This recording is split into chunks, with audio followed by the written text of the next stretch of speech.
Bismillahirrahmanirrahim. Assalamualaikum warahmatullahi wabarakatuh. Selamat datang di Bacain Pagi-Pagi. Oke, di bacaan pertama kali ini kita semua juga tahu kan, sekarang adalah bulan ke-12.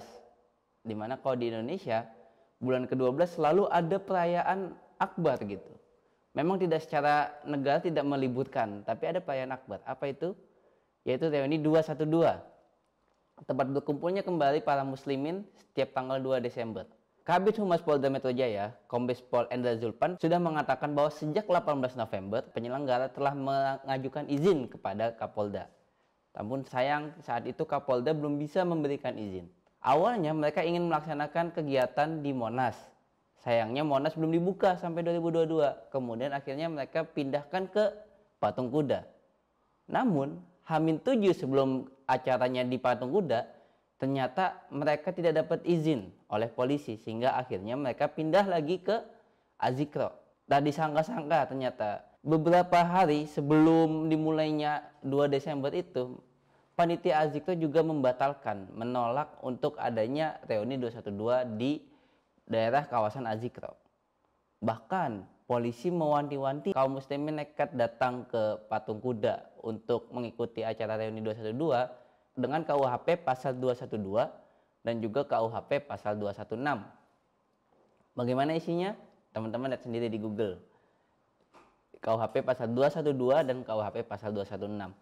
Ini tuh adalah ancaman juga ketika dulu yang awal-awal Covid baru mulai, kemudian akan ada aksi massa, akhirnya polisi juga akan menersangkakan, itu bahasa mereka ya, bahasa mereka itu akan menersangkakan dengan KUHP pasal 212 dan pasal 216. Nah pertanyaannya, bagi kita ya, maksudnya bagi kita sebagai mahasiswa itu, emang aksi harus izin polisi? Sejak kapan gitu? Apalagi di bulan November kemarin, setidaknya itu ada 2 aksi besar di Jakarta. Yang pertama aksi mahasiswa muslim, mahasiswa dan mahasiswi muslim menolak Permendikbudristek nomor 30 tahun 2021. Kemudian yang kedua ada aksi massa pemuda Pancasila di depan gedung DPR RI gitu. Nah, kenapa di bulan Desember tidak boleh? Kita juga mempertanyakan gitu. Apa mungkin karena mengantisipasi adanya lonjakan kerumunan Natal tahun baru gitu. Jadi sejak awal-awal Desember semua kerumunan akan dibatasi? Mungkin begitu. Nah, tapi ketika 2 Desember itu tetap akhirnya banyak kaum muslimin yang berusaha untuk datang ke Patung Kuda. Mereka sudah kumpul, mereka sudah sampai pada Kebon Sirih, kemudian juga ada yang di daerah Jakarta Pusat, Jakarta Barat. Dan mereka akhirnya diputarbalikkan oleh polisi. Sengaja disuruh pulang untuk muter balik badan. Bahkan polisi pun udah memasang barikade di sekitar Patung Kuda. Polisi pun meminta maaf atas ketidaknyamanannya kepada para warga yang ada di sekitar Patung Kuda gitu. Untuk mengantisipasi adanya reuni 212 ini. Di saat yang sama di tempat yang lain di tanggal 2 Desember, Ketua Dewan Tanfiz Nasional Persaudaraan Alumni 212 Slamet Ma'arif itu dia menceritakan gitu bagaimana proses reuni 212 yang akhirnya tidak jadi secara massa besar gitu. Beliau menceritakannya di dalam salah satu video YouTube. Beliau menceritakan bahwa mereka itu sudah mengeluarkan izin, sudah berusaha meminta izin untuk mengadakan reuni itu di Patung Kuda. Seperti biasa kan kegiatan mereka itu sholat subuh berjamaah, kemudian dilanjut zikir, ada tausiah, ada sholawat, ada doa, kemudian nanti akan bubar seperti biasa, tertib secara sebagaimana tahun-tahun sebelumnya gitu. Dan kita juga melihat bahwa aksi 212 selama ini juga tidak ada menimbulkan anarkisme, tidak menimbulkan juga sampah-sampah berserakan gitu. Selalu tertib, dan itu yang akan mereka lakukan. Bahkan namanya juga aksi super damai, mereka menamakannya itu. Namun polisi bilang bahwa tidak bisa memberikan izin kalau nggak ada keputusan dari Satuan Tugas Gugus COVID-19 Pemda DKI. Nah, tapi Satgas COVID itu juga bilang bahwa mereka itu nggak pernah keluarkan rekomendasi untuk izin. Jadi mereka tuh kayak nggak mengeluarkan itu dalam arti mereka nggak punya hak untuk itu gitu. Jadi menurut Pak Slamet ini tuh kayak dipingpong gitu, dipingpong ke sana kemari. Jadi kayak memang benar-benar dilempar satu sama lain gitu. Benar-benar kayak tidak ada niatan untuk mengizinkan reuni ini gitu. Akhirnya ya udah, karena tidak terjadi izin, akhirnya mereka rembuk rapat dan akhirnya keluar kesepakatan untuk mengadakannya di Masjid Az-Zikro. Karena di masjid itulah menurut mereka ya, di masjid itulah terjadi rapat yang menghasilkan keputusan bersama untuk melakukan aksi di tanggal 2 Desember tahun 2016. Dan lagi Kiai Haji Arifin Ilham, beliau adalah salah satu tokoh dari 212 gitu. Maka akhirnya dilaksanakan di Az-Zikro. Nggak taunya deket-deket hari H, Az-Zikro itu justru membatalkan gitu. Bahkan kalau menurut Slamet Ma'arif tuh banyak yang menekan Az-Zikro sehingga Az-Zikro harus membatalkan itu gitu. Ini konklusinya adalah ini sebenarnya saran dari saya ya untuk panitia reuni 212 tahun depan. Yang pertama, tahun depan tidak usahlah doa-doa, sholat berjamaah, tausiah, nggak usah. Kalian aksi biasa aja udah, aksi-aksi massa. Mungkin ya seperti yang dilakukan oleh pemuda Pancasila, seperti yang dilakukan oleh teman-teman mahasiswa, seperti aksi biasa aja udah tahun depan tuh. Kemudian yang kedua, tahun depan nggak usah pakai koko, nggak usah pakai gamis, pakai aja baju-baju adat yang tidak melanggar syariah, atau pakai kaos, pakai kemeja, ya kayak aksi mahasiswa dan aksi-aksi pemuda Pancasila lah. Pakai PDH atau apa kek, nggak usah pakai baju koko, nggak usah pakai baju gamis. Mungkin dengan kedua hal ini ya yang tadi saya sarankan akan membuat kalian panitia 212 itu tidak lagi mengeluarkan tenaga yang sia-sia untuk mengadakan rapat dan segala macam pengumuman, tapi akhirnya nggak jadi gitu. Padahal kan kalau kita lihat ya di bulan Desember tahun lalu aja ada pilkada gitu, tempat orang berkerumun pastinya. Jadi ini suatu hal yang membagongkan gitu. Bacaan yang kedua, kita semua tahu setiap tanggal 25 November diperingati sebagai Hari Guru Republik Indonesia gitu. Atau bisa dibilang Hari Guru Nasional. Ini tuh untuk memperingati hari berdirinya PGRI, Persatuan Guru Republik Indonesia. Yaitu kumpulan guru-guru pribumi ketika zaman penjajahan di tahun 1912 itu. Ini saya tahu dari majalah Bobo ya. Teman-teman pasti yang seumuran saya, yang 20 ke bawah pasti nggak tahu apa itu majalah Bobo. Tapi yang seumuran saya masih ingat kan yang namanya Sahabat Pena. Nah, ini mulai pertama kali diperingati secara resmi ya, secara nasional tuh sejak tahun 1994. Sebentar saya lihat. Oke, 1994 melalui keputusan Presiden nomor 78. Berarti setidaknya kok sampai sekarang udah 27 kali peringatan lah. 27 kali peringatan. Sayangnya peringatan ini sama seperti peringatan-peringatan nasional yang kebanyakan hanyalah seremonial. Kita melihatlah di berbagai sektor kehidupan kita gitu, di berbagai lingkungan kita melihat bagaimana guru-guru itu banyak yang belum sejahtera gitu.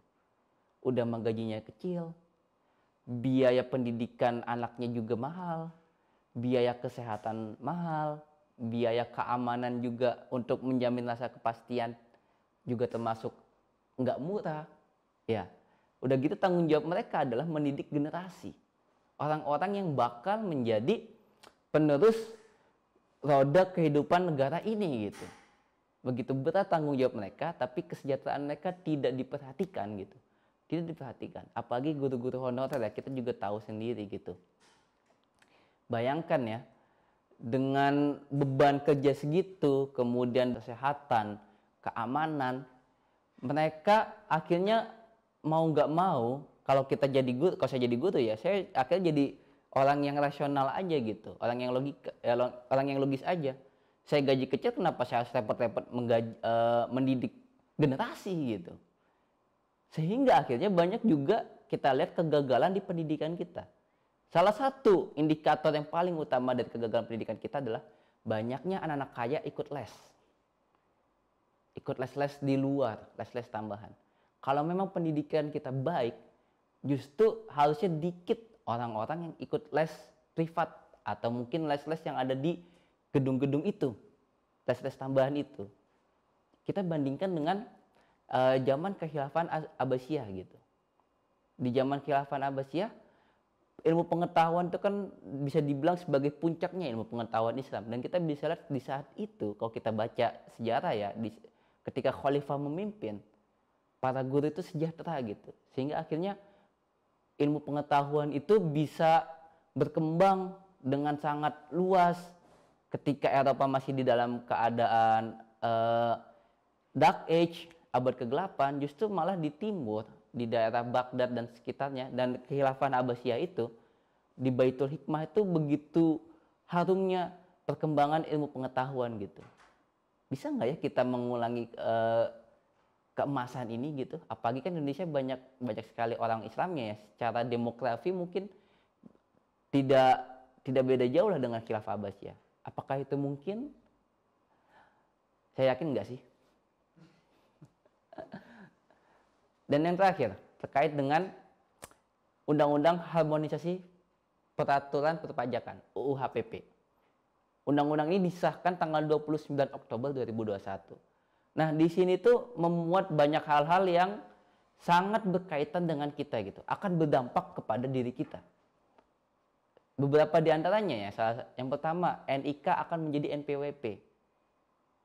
Menurut Kementerian Keuangan, ini tuh sebenarnya sebagai langkah untuk menjadikan bisa dibilang one single identity gitu. Jadi pengennya tuh NIK tuh menjadi satu identitas umum untuk semua kebutuhan publik gitu, kebutuhan publik.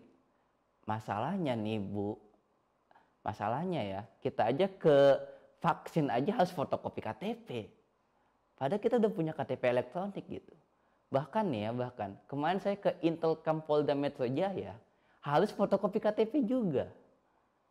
Padahal kalau kita udah punya KTP elektronik ya, mestinya kita cukup, menurut saya itu mesti cukup memberitakan NIK kita, kemudian pemerintah tuh yang terkait ya, petugas-petugas tuh ngecek secara online, bener nggak sih ini NIK-nya orangnya dengan identitasnya. Kan sebenarnya sederhana itu harusnya ya.